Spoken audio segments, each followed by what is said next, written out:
Welcome to the Endurance Horse Podcast, where endurance riders from all across the globe gather, sharing their stories, goals, and progress as they train for and compete in endurance events at every level. So kick off your shoes, pull up a chair, and listen as we gather around the virtual campfire and listen to friends from across the world.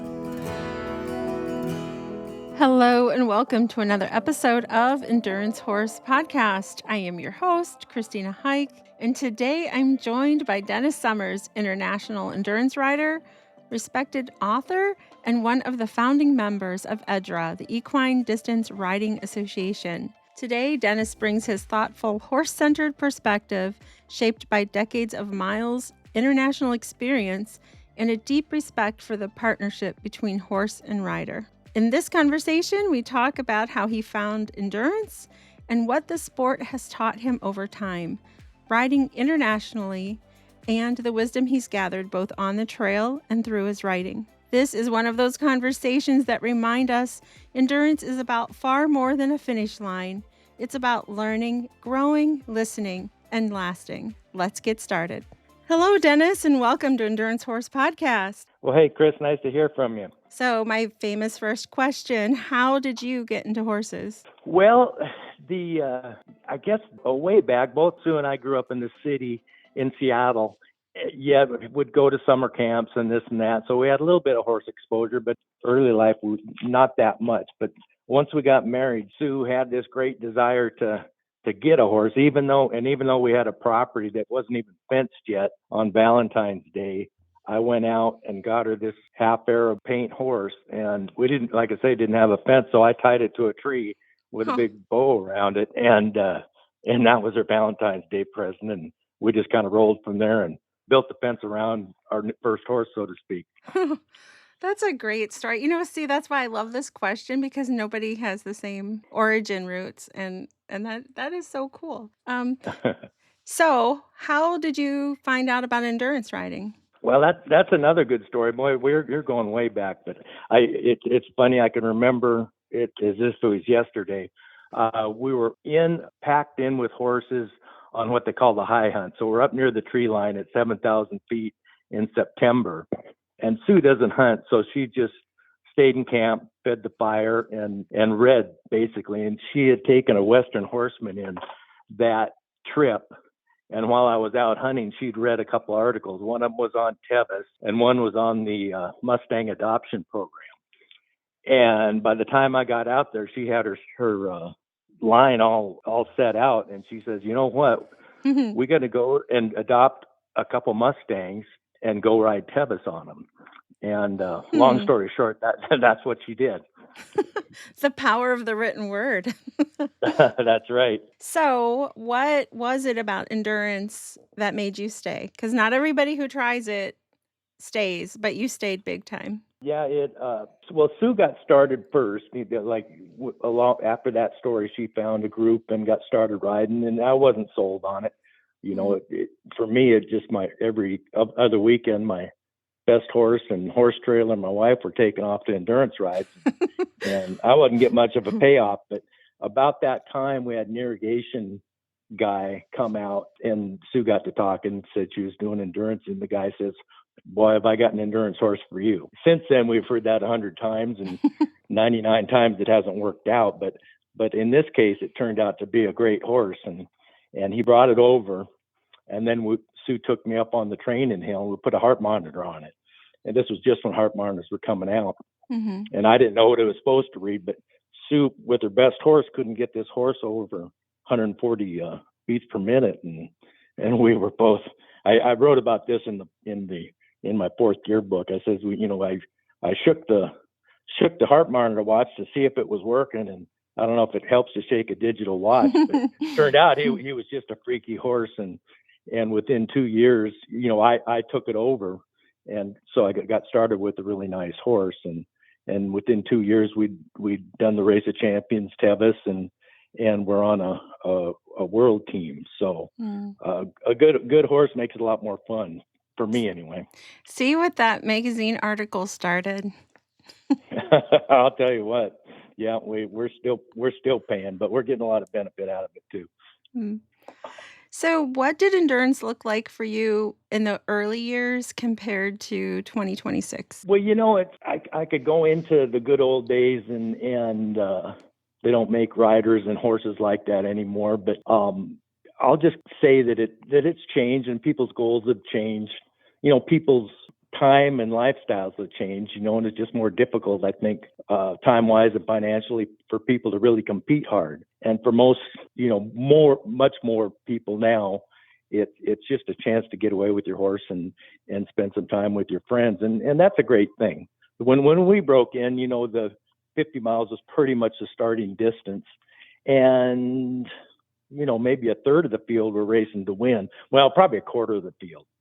So in our area anyway, that's changed quite a lot, and the distances. But like I say, times change, and you just roll with it. I have noticed this difference between distance riding or endurance riding, however you want to call it, as compared to other disciplines, like for say jumping, dressage, eventing. They have like a huge grassroots, and then they have a pinnacle of the sport, which is not the majority.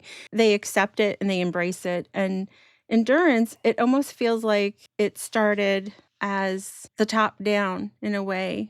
But I am actually researching some of the routes that East Coast actually has a pretty rich endurance history. Some of the early endurance rides were actually just 3-day 25s. It was 3-day 100s maybe, so like 40 and however that math works out. But I think the East Coast has the benefit of a lot of the competitive trail, which teaches a lot of the basic that out here in the West, we don't, a lot of the riders never seem to get. And I think in that respect, they really had a jump on us.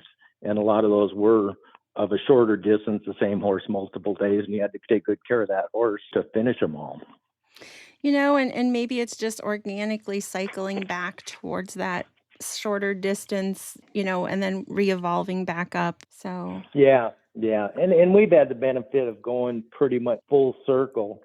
And, for years we were, racing at the highest level, and racing year round. We'd compete all summer up in the Northwest, and then come down to Arizona and do the multi-days all winter, and then had the benefit of being on world teams and that. And now we've dialed it back, and we've set up a new organization with an emphasis on education, and trying to create a welcoming environment for these new riders, get people off on the right start. so that's Edra. Yes, Yeah, yes, we that's started that 10 years ago now. yeah, yeah. Well, that's a natural segue. You can tell me more about that. We'll just see that it's pretty flexible with the questions. And so, yeah, why don't we just put that question right in the middle here? What do you see as the future of the sport, and what can we do to make it better? Like I say, we're trying to create a welcoming environment, exactly along the lines of what you're speaking of. We're even promoting, the 10 or 15-mile trail line, taking one loop, and allowing people to do a trail ride with the hope that they'll get excited and do more. And from what I've seen, for the most part, the trail riders, come for the weekend and enjoy it. And I don't see a great desire generally for them to move beyond. But again, that's fine too. They're getting out, they're having fun, and they're helping pay the bills for the endurance ride. Yeah, and I think that first thing that came to mind when you said that was that's why I think grassroots is so powerful. And I recently heard of Edra. I had not heard of it before. So if you want to expound on that at all. Okay, great. Yeah, but so we were one of the founding members. Like I say, about 10 years ago, a number of us got together and felt it was time to create an organization kind of in the image that we desired. And like I say, trying to create a welcoming environment, educate people. At each event, we have an educational lesson, for lack of a better word. One time it might be tailing on a hill, one time it might be shoeing, whatever apply, the most. Another thing that we've done is at each ride, we have an experienced steward, any issues that may come up during the ride, and resolve them right on the spot, so that there's no hard feelings and nothing leaves the ride camp unresolved. Mhm. It doesn't come up very often. Often it's a minor, Bonnie Sylvia was behind me at the start of the loop, and then she's in front of me at the end of the loop, and how that happened, try to determine that and work out a fair resolution Mm. for that. That You know, doesn't come up on the podcast very often, but I have had that happen to me. yeah, Mhm. and it's 99% of the time, it's somebody just maybe got on a common loop and reconnected, or completely unintentional, but it still should be addressed. There's that, and they just having a great group of people that enjoy the sport, and we have the benefit of having a lot of people like Sue and I that have a lot of miles and a lot of experience and are willing to share that. Mm. And oh, that's what I was trying to think of. We also have pre-entry fees for all juniors to encourage young people to come to the rides, and we do have a fair amount of young people, and that kind of reminded me. I watched listened to two of your podcasts about two young ladies that we've had a lot of experience with through the years, with Sonoma Blakely Mhm. and Kaylee and Flash. And I got a really quick, funny story about Kaylee and Flash. I wish I had looked how many years ago. I bet it was 6 or 8 years ago. Natalie and Kaylee come down and did the 50-mile race here at Scottsdale that we host right out of our place here. And I was doing 100 that day, and we were out on trail, and I connected with Natalie and Kaylee. We were just shuffling along, and then out of the blue, Flash up and bolted through the brush, dumped Kaylee. Mm. And Natalie said, "Well, you better gather him up," and she gathered him up. She got on, and we didn't go another half mile. It did the same darn thing. And she was just as game as could be, and gathered that horse up and toughed it out. But she's brung him around now. But he had a lot of attitude when I was out riding with him that day. Yeah, I know everybody likes him. He's so cute, and it's so cool to see this small team do so well, but we do have to remember that Kaylee really toughed it out on a tough pony. Just Oh yeah. ponies can be way more challenging than full-grown horses. Not always, but they can be. And I think it is important to realize that she took a difficult little dude and made him a star. She really did. Yeah. Those two are great horse people, and I hope they continue to do the good things that they're doing. So we'll move on to the next flow of questions here. When did you realize endurance was more than just competition for you? Because as we've just talked about, it's kind of woven its way into the fabric of your life. What was it that made it more than just competition, and it's kind of a way of life now? Really recently, it has really become that, and that is the group of young horses I'm bringing along. For years, we had seasoned horses, and they kept doing it over and over each season, and we didn't bring any new blood in for a long time. We're fortunate that way. Along the way, I had a good horse named Jagger, and he was one of those horses that, when I saw him, I knew he was going to be the horse, and turned out he was. And we figured that out really early on. And so we bought his mama and a lifetime breeding rights to the same stallion, an RD 5-star son. And we ended up with a colt and a filly, JJ and Sister. And those are two of these young horses. And, having bred them and raised them, and having their full brother that we know was a great athlete, it still is. He's right out here. I'm looking out the window at him. It was really rewarding, every step of the way.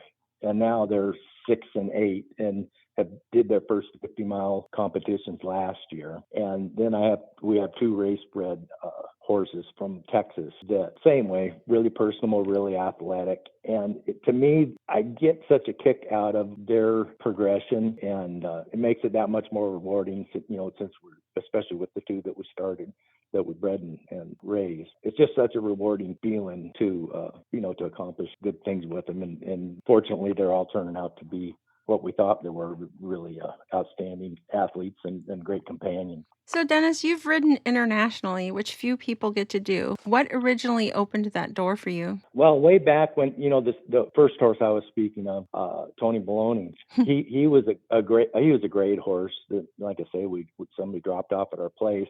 But at that time, the U.S. equestrian team had a fair amount of funding, and they kind of had people looking for up and coming horses and riders. And they saw us at, I believe it was a Race of Champions. We performed really well and approached me to say, hey, you guys have something going here, and kind of pulled us into the program. So that was kind of a great deal, because they had the benefit of the pool of all the horses in the country. Now there's not the funding, and it's not as accessible to the everyday Joe or Jolene to get involved, because does involve more of your own, well, I think almost entirely your own funds and effort to get to the world now. But at that time, they had a really good thing going, and they just pulled us in, and it was a great learning experience. Got to be elbow to elbow with the great riders of that time. And Valerie Canavy, at that time, had won 2 world championships and won that Kansas World Championship, the first one we went to.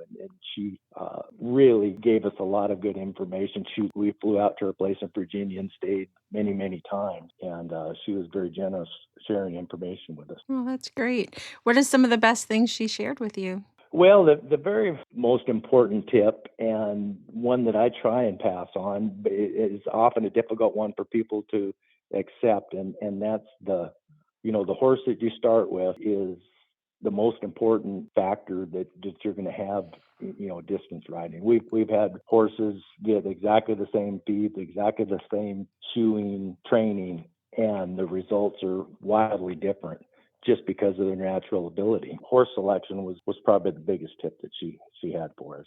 What did riding in other countries teach you about horses? Well, a big part of it, I guess, was the terrain. We went to, this wasn't a world championship. We had the benefit of going to Namibia on kind of an exchange. Their son had spent a summer with us riding, and then we went out there for a month. And flat country, hot country, deep sand. So it takes a different type of a horse that can shed heat, and it's pretty much a galloping race. So they're really light built, agile horses, and generally not big horses. Mm-hmm. And then you have the other extreme, like a Tevis horse. We pick a completely different horse that has a big power plant on them and can grind those hills. And you still have the heat to deal with, but not to the degree that they do. So I think the terrain was the biggest. And then when we're going out of country, the level of competition is, it's the highest level in the world. So the mindset is of everybody. Everybody is riding to finish well, I guess you'd say. Not everybody's riding to win. How did international endurance shape the views that you have on pacing and care for your horse and longevity? Well, it's a balancing act on the performance and longevity. There's no denying that. Like a race car, but a race car that is a pet and a good friend. I shouldn't say like a race car, but there's that balancing act of well-conditioned, well-bred horse that's been brought along slowly can do extraordinary things. But none of those steps, if any of those steps are skipped, the result isn't always good.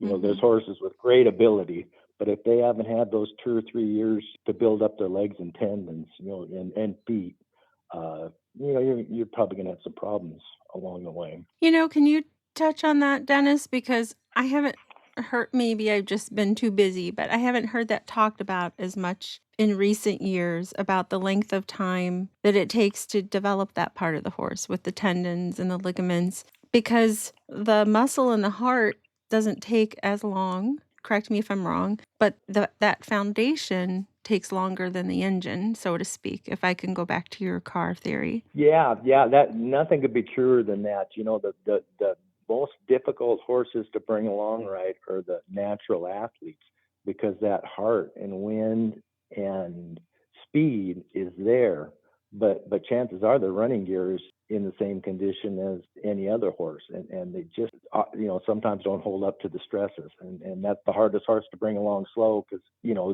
everything's so easy for them. So you've really got to be aware of the slow progression of stresses on them. And that just might be the most important nugget in the whole episode, honestly, because I think we do have a lot of newer riders listening, is that they may have not heard that. They may think I have a horse that's just going to be so good at endurance, and go out there and just go for it. And then the wheels will slowly start to fall off the sports car. It does take 2 or more years to solidify everything down in the tires, so to speak. Oh yeah, yeah, for sure. And I can speak a little bit on this, but I'd be repeating myself, and if I could put a little plug in, I bet it's been 15 years ago now, but I wrote a book called Fourth Gear: Power Up Your Endurance Horse, and it's a Kindle book. And to be honest, I've made very few improvements since then. It was at a time I was written at a time where we're still competing at the highest level, and I go from horse selection to conditioning to just like we're talking about the long slow distance required. And I'd be hours trying to describe 10% of what I put right in that book. Mm-hmm. And so anybody that would like, even if your idea is not to compete at a high level, I think there's a lot in there for any endurance rider. See, Dennis, you're right on time because we were talking about question number 9, and I swear I can send you this screenshot because that was question 11 was about fourth gear. So, Well, um, it was, like I say, it was written at a time when we had our boots on the ground there, when we were doing it every weekend, and you gain a lot from that. And I did my best to spread it around.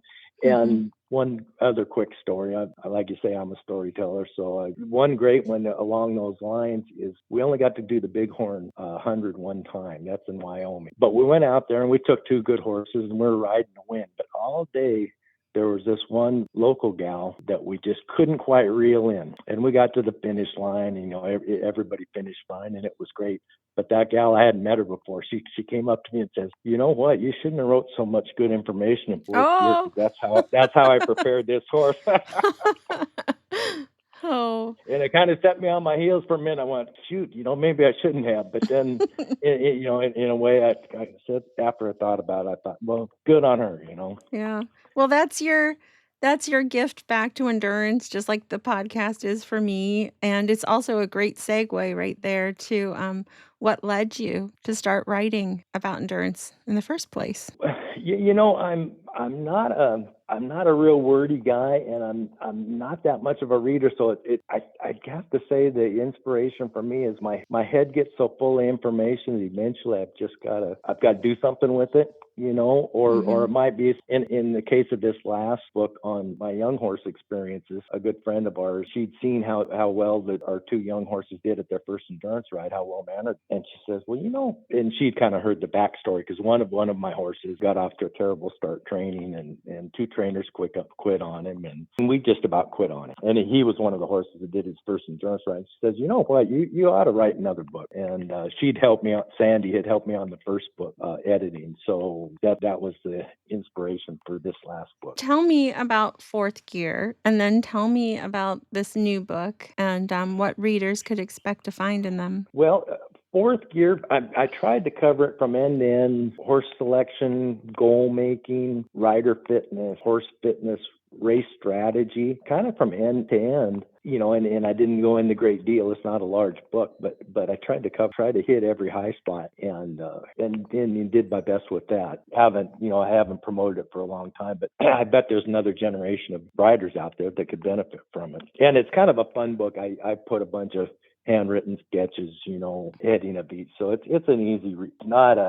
It's not a how-to book by any means. It's just your wisdom being put down into one place and shared, which is wonderful. I'm doing my best to it. We're kind of at the point where, like I say, we're not competing at the level we used to, but we still, I think, important knowledge. And yeah, Mhm. if we could spread that around a little bit, what the heck? Mhm. So your new book sounds like it's for the problem child horse. Well, a lot of the stories are problem horses. We're outnumbered by the good, honest horses, probably 10-1. But all the good stories come from the problem horses. So that was, and I tried to emphasize that. Everything I brought up, with a horse had me eat dirt or something, and that wasn't the norm. But Mhm. the good stories, they're not as fun to tell. So.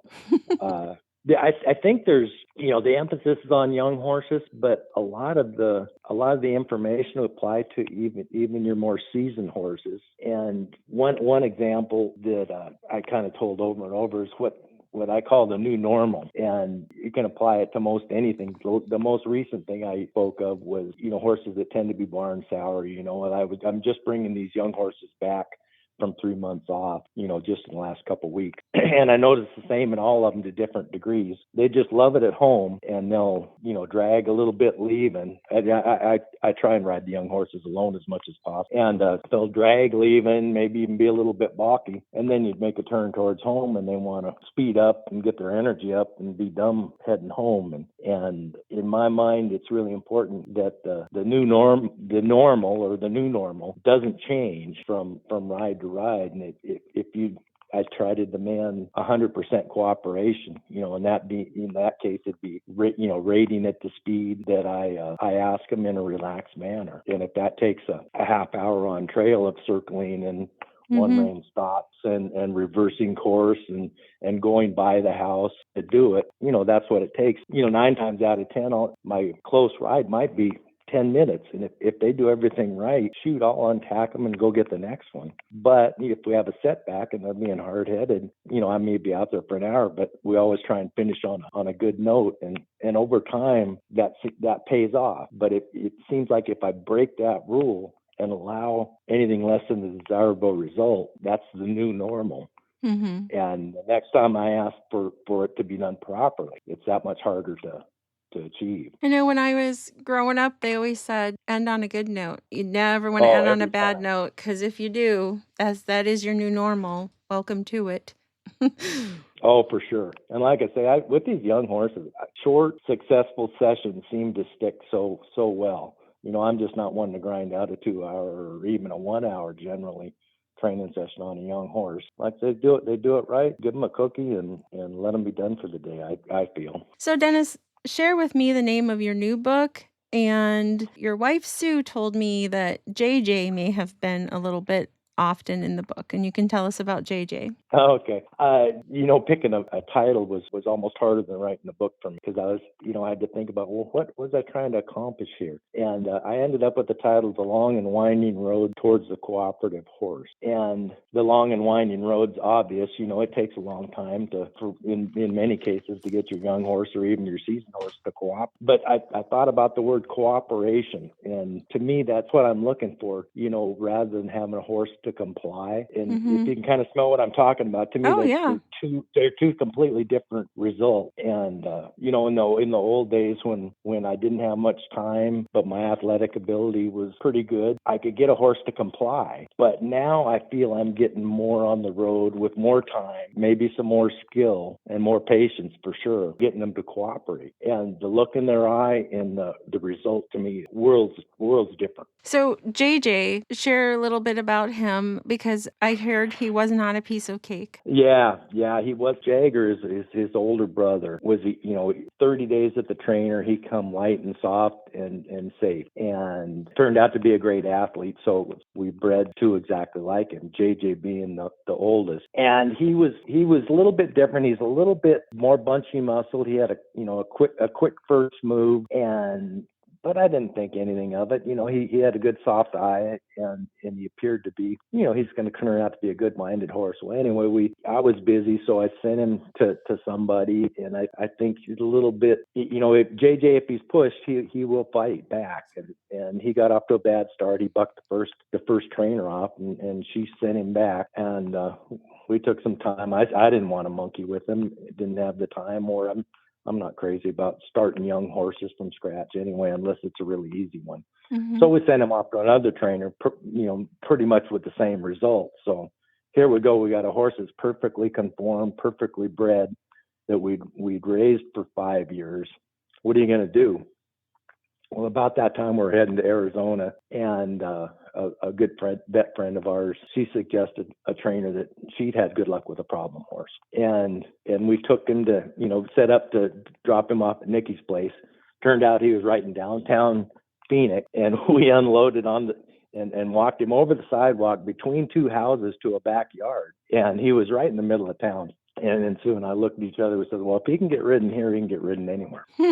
And he'd had JJ for 1 month. He says, I can't get the buck out of it. 2 months, same story. 3 months, he says, I don't know what I can do with this guy. We finally had to say, hey, 30 more days and And this is it. We gave him as many chances as we could. And then one day we got a call, and he says, "Well, JJ's, I'm out riding him. I'm out riding him through the neighborhood, down the sidewalks, no problem." Well, I said, "Well, okay, well, come on out. We're out in the desert, and we'll take an outride." And he came out and unloaded JJ in our trail ride, and he dropped him off. And after that, I rode JJ for 60 days straight, and really to beat in that, because he's a really basic horse, but a really hard-headed horse. And the root of his problem is exactly what we were talking about before. He just likes it at home.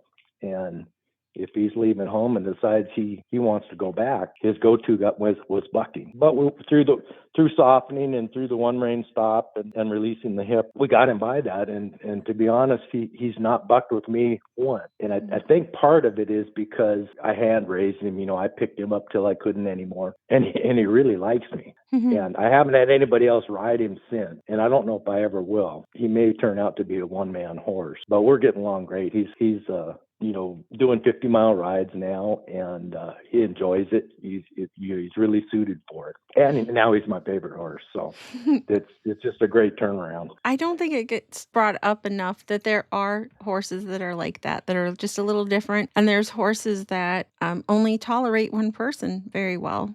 I have had horses my whole life, and until about 5 years ago, I had not met one like that. And then I bought a 7-month-old, and he is really like that to a dangerous degree, that he doesn't really want to tolerate other people, but he'll tolerate me.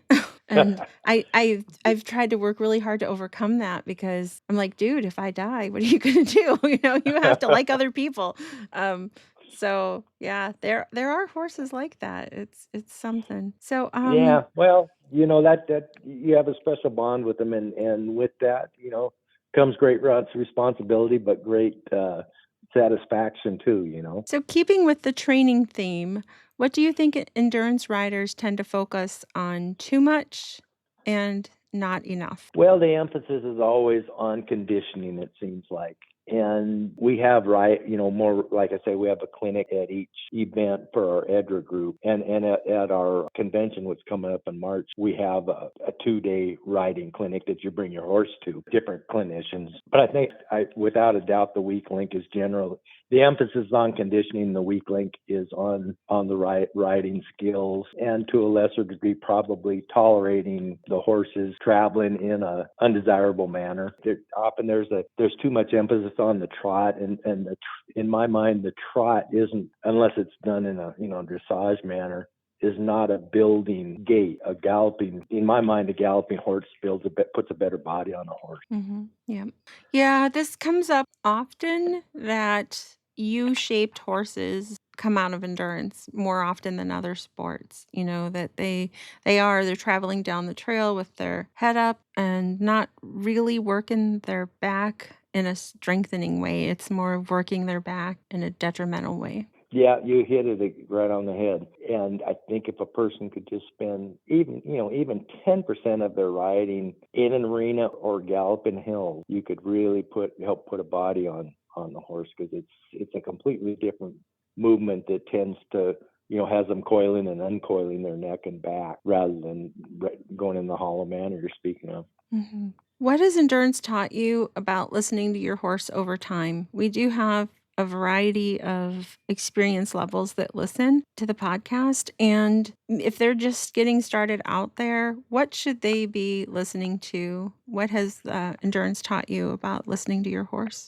Well, like people, they all have different levels of ambition, and there's a lot of endurance horses lie to you, and pulling the whole way, when their brain is gonna it's gonna ask more than their body's able to give them. Mm.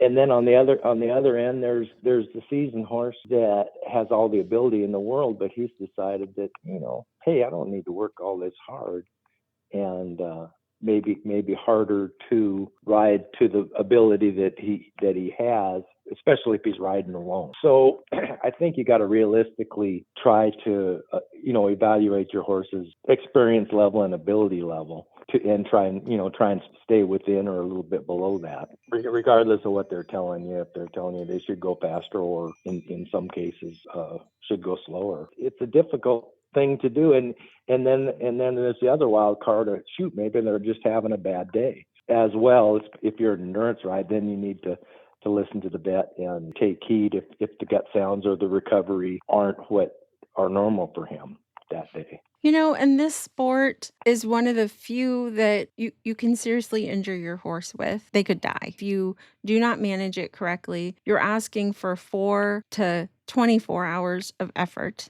And it pays to learn how to listen. And I've heard it explained one time where either keep it in your mind that you want this horse to be able to go back out again tomorrow, even if you're not doing that, just riding so that you're riding with in mind you're going to leave gas in the tank. Or one way I heard it described was if you had a sponge full of water, you going to squeeze that out slowly over the 4, 6, 12 hours that you're riding, not all at the beginning. Oh, for sure. Yeah. That bucket of energy is exactly that. If you exceed that, bad things are going to happen. And it is better to err on the side of conservative early in a ride. And if you have more horse towards the end, better. And somehow, I can't explain it. It's something on a I don't know, cellular level, or maybe they warm up. But as a horse goes on, they tend to get more efficient. If you take a horse out and do a fast loop cold, it seems like it takes more out of them than more pace later in the day. I don't know if it's opening their vascular system or what it is. So it's maybe the scientists on your next podcast could explain it better than I can. But I think as time goes on, they get more efficient. In a really fast loop, you might burn, you might take half that bucket of energy and not as efficient manner as if more sensibly later. I used to do some running, and in the pursuit of that, I found a man called Jeff Galloway. And he is an Olympic runner, and he still does marathons into his 70s. And he has this run, walk, run method that he came up with which I think it can kind of apply to endurance riders and horses. And if I ever get another endurance horse and get back into it, I'm definitely going to ride to this effect. So he developed this system. It is science-based that you do intervals. So you do planned intervals, and you run or ride, trot, trot, walk, trot, or canter, walk, canter. You go for so long, and then before the lactic acid all gets a chance to build up, now you're just walking for a little bit. And then so it never stacks. If you're going hard this whole 45 minutes, all that lactic acid is stacking. But what Jeff says is saying that when you run, you get the lactic acid is building up. When you walk, instead of having that keep building, it settles. And then you get the positive endorphins and things released during the walk. And then you get stronger as you go. And, Oh, yeah. I think training, mixing it up is very important, and intervals and what do we call the steady state rides are really important. And then when you get to the race, maybe try and maintain not necessarily a steady pace, but a steady effort level.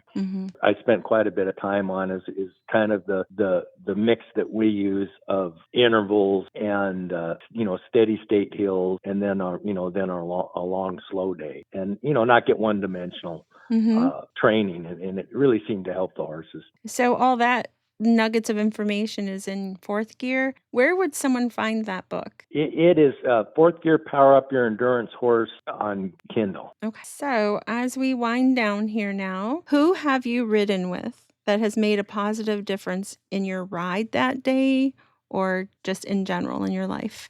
Well, I have to say first, Sue, because even though we've ridden thousands of miles together, we often have a different race strategy, and we tend to kind of balance each other out. She's the more sensible sometimes and aware of pace, and so we kind of tend to even each other out and ride well together. I mentioned Val Canavy before. She had a great influence on me as far as his pacing and evaluating the competition and feel for your horse. Another one out here in the West, when we're competing hard, Jeremy Reynolds, I've ridden quite a lot with, and he's a great horseman who he gets up like I do and does a lot of groundwork in the hills. He has a good feel for his horse and the ability to pick really good athletes. What's one thing you would like to see improve in the sport in this country? That is a good question. I think the access for the people, access to good horses. There's the best horses that we've had are bred for flat track racing, and the Arabian racing industry is, the numbers are way down. So consequently, the ability to find really well-bred Arabian racehorses is more difficult. And like I mentioned earlier, that the horse that you start with is going to have a great impact on your ability to excel. So especially at the higher level, I think the ability to access good, talented horses would be something I'd like to see. So you don't have to answer this question, but is that something that you could help people with? Well, I can. We have good contact, and that's one of the secrets to the success that we've had through the years is that we were known to, or still are, I hope, to be able to bring the best out of a horse. So the good breeders have always tried to get their horses in our hands, and we've gotten really good horses from Welcome Arabians there in San Antonio, and recently Nicole probably is one of the biggest Arabian racehorse operations east of Dallas. It has given us really nice horses, and those would be two of the places where I would point people toward. So Dennis, as we wrap up here, my last question with you is, what is one favorite memory from the trail that sticks with you to this day? Well, I think it's not actually on trail, but there's been multiple times we've been at big races, and we've always had a great group of people to help us crew at these races. And obviously we take our best horses when we go to them, but there's been a number of times where I've been in an endurance race and, somebody has taken my horse, they set me in a chair and get me recouping. And I just stand back and I marvel at the effort that everybody is putting toward myself and my horse. And then along the same lines, I'm looking at my horse and thinking at the same time, how fortunate I am to have that association. Mm-hmm. It is a wonderful sport, and even though I haven't been able to compete in it very much or even lately, that is why I do the podcast, because I have seen the best side of it. And I think that longevity for the horse exists within the sport of endurance more so than other competitions, is that the longevity of the sport builds a foundation on a horse. I've seen 29-year-old horses winning, which you can't really find that in like Western pleasure or sport, not to pick on another sport, but the longevity can be there. Oh, yeah. But it seems like our experience has been once an endurance horse gets through his first 2 or 3 years, they get built up to the point where I don't have the facts and figures, but we have multiple horses that have done 10, 12 years of endurance at a competitive pace. And at the end of that, once we determine that they're probably maybe past their prime, they have a second career, because they're, a retired endurance horse can do just about anything. They've seen it all, done it all. Mm-hmm. And we've had, passed them on to older, less bold riders or young riders that are doing something different, and then they have a whole new career that they can carry on with. So yeah, it's a good life for them, and they deserve every bit of attention they get in their retirement or semi-retirement. So Dennis, as we wrap up here, is there anything else that I didn't ask you that you would like to share with our listeners? No, I think you did a good job of it. I wrote a few notes here, and I think we covered kind of all the bases that I'd hoped to. Dennis, thank you so much for sharing your time with us, your experience, and all the miles. I truly appreciate the thoughtfulness you bring to this sport and the way you're honoring your horse and the grassroots that you're putting down. Well, I sure appreciate that, and hope to see you again soon, or talk to you again soon, actually. Thank you so much. And anytime you or Sue want to be on the podcast, you just let me know, and we'll make it happen. All right. That sounds great, Chris. Thank you. All right. Bye. Bye.